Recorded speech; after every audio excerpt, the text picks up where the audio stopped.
नमस्कार। ब्रेक के बाद केकेडी न्यूज में एक बार फिर आपका बहुत बहुत स्वागत है। इस वक्त की कुछ खास खबरों की तरफ रुख करते हैं। दिल्ली में श्रद्धालुओं के लिए भव्य आध्यात्मिक आयोजन होने जा रहा है। भारत लोक शिक्षा परिषद द्वारा अपने रजत जयंती वर्ष के उपलक्ष्य में 29 मार्च से 6 अप्रैल तक पंजाबी बाग स्टेडियम जन्माष्टमी पार्क में एकल श्री राम कथा का आयोजन किया जाएगा। इस 9 दिवसीय कथा में श्रद्धालु प्रसिद्ध कथावाचक भाई श्री रमेश भाई ओझा जी के मुखार बिंदु से भगवान श्री राम की दिव्य कथा सुन सकेंगे। बुधवार को आयोजित प्रेस कॉन्फ्रेंस में आयोजन समिति ने बताया कि कथा के दौरान सहस्त्र चंडी महायज्ञ, पूजा पाठ और भव्य सांस्कृतिक कार्यक्रम भी होगी।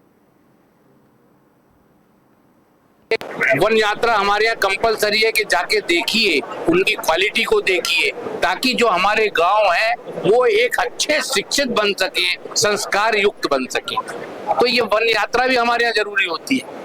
तो चूंकि भगवान राम इन वनों से जुड़े हुए थे, वो 14 साल जो उन्हें वनवास हुआ था, तो इसी तरह हमारे जितने भी लोग हैं वो सब उनके मन में पीड़ा है कि हम वनवासी क्षेत्रों में जाकर उनका अगर स्तर को सुधार पाए तो ये हमारे लिए एक बहुत बड़ी बात होगी। क्योंकि हमारा अध्यात्म कहता है कि भगवान विष्णु के जो भी अवतार हुए हैं उनके अंदर हर जो अंश है हमारे में, आपके में, सब एक एक जन जन में, गरीब के अंदर जो है भगवान का अंश मौजूद है।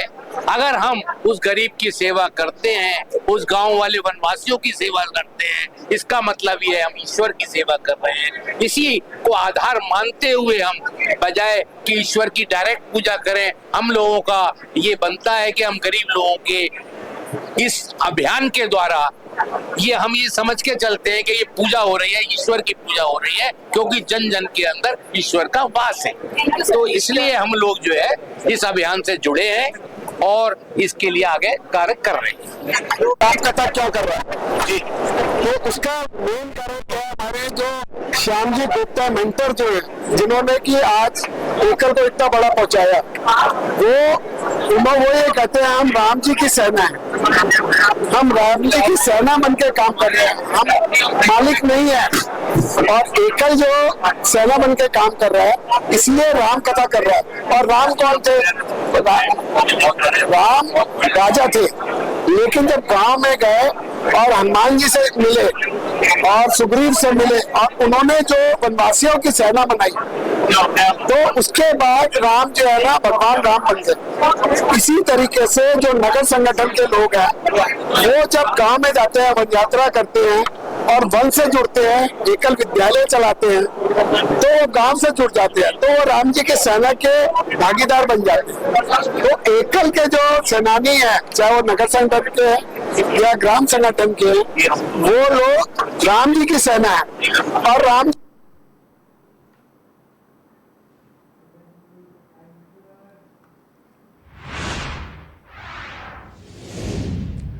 तखतगढ़ में रहमतों और बरकतों वाले पाक माह रमजान के आखिरी जुमे पर मस्जिदों में नमाजियों की काफ़ी भीड़ रही। आखिरी जुमे पर रमज़ान को अलविदा कहते हुए हर मोमिन की आंखें नम हो गई। पिछले एक माह से रमज़ान पर लोग सुबह सहरी करने के बाद दिन भर इबादत में जुटे रहते थे। इस दौरान 5 समय की नमाज में लोगों की काफ़ी भीड़ रहती थी। तखतगढ़ के निकटवर्ती गांव कोसेलाव, चाड़ोद, नरवना, बांकली की मस्जिदों में मगरिब की अजान होते ही एक साथ रोज़ा इफ्तार होता है। जुमे की नमाज से पहले मौलाना मोहम्मद उवैस रज़ा ने अलविदा जुमे का खुतबा पढ़ा। इससे पहले रमज़ान की फजीलत बताई गई। नमाज के बाद देश में अमन और अच्छी बारिश की दुआएं की गई।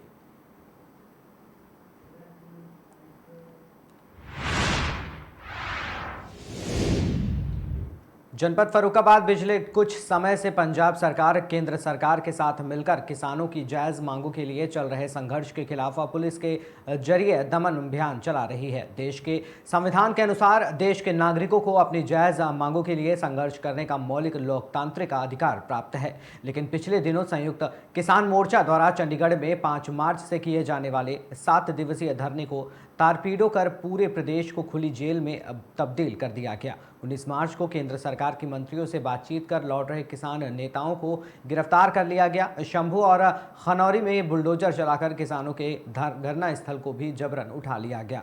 ट्रैक्टर ट्रालियों सहित किसानों के उपकरण भी तोड़ दिए गए थे।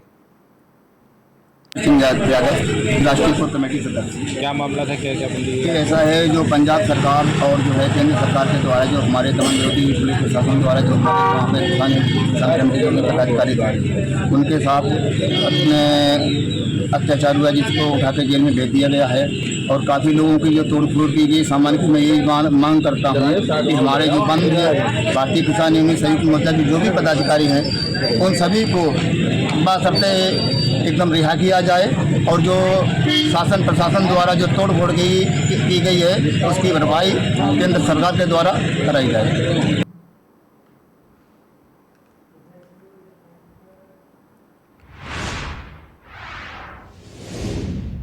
गाजियाबाद में थाना Mussoorie police team Delhi Meerut expressway underpass के नीचे चेकिंग कर रहे थे, तभी एक बाइक पर दो सवार व्यक्ति कल्लूगढ़ी की तरफ से आते हुए दिखाई दिए, जिन्हें रुकने का इशारा किया गया तो नहीं रुके और बाइक पीछे मोड़कर ग्राम नहल की तरफ तेजी से भागने लगे। इसी दौरान उनकी बाइक फिसल गई और उन्होंने पुलिस पर जान से मारने की नीयत से फायर करते हुए वहां से भाग खड़े हुए। पुलिस पार्टी द्वारा जवाबी कार्रवाई में दोनों बदमाशों के पैर में गोली लगी। दोनों को घायल अवस्था में गिरफ्तार किया गया है। दोनों अभियुक्त गढ़ों पर लूट और चोरी व गैंगस्टर के अभियोग पूर्व से पंजीकृत हैं। इनके कब्जे से एक चोरी की अपाचे मोटरसाइकिल और तमंचे कारतूस भी बरामद किया गया।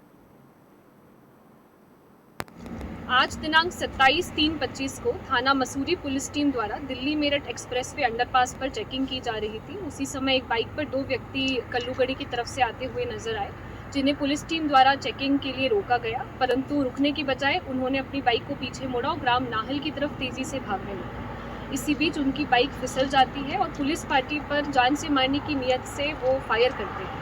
इसके परिणाम स्वरूप आत्मरक्षार्थ पुलिस टीम जवाबी फायरिंग करती है, जिसमें उन दोनों व्यक्तियों के पैर पे गोली लग जाती है। घायल व्यक्तियों से बातचीत पर वो अपना नाम शाहनवाज व इकदार बताते हैं, जो कि लूट, डकैती एवं गैंगस्टर जैसे मुकदमों में अभियुक्त गण हैं।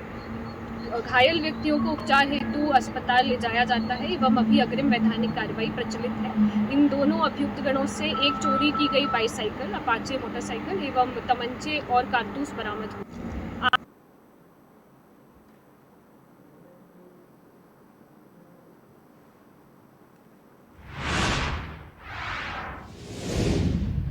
राजगांव से खबर आ रही है, जहां आरडीएसएस योजना में ठेकेदार के द्वारा अभी भी काली मिट्टी और गुणवत्ताहीन काम किया जा रहा है। कलेक्टर महोदय के आदेश के बाद आरडीएसएस योजना में ओवरलोड 63 केवी का एक ट्रांसफार्मर लगाया जा रहा है, जिसमें ठेकेदार के द्वारा काली मिट्टी और बजरी का उपयोग किया जा रहा है। पहले भी शिकायत होने के बावजूद ठेकेदार इस तरह से काम कराते रहे हैं और विभाग इस ओर ध्यान नहीं दे रहा है।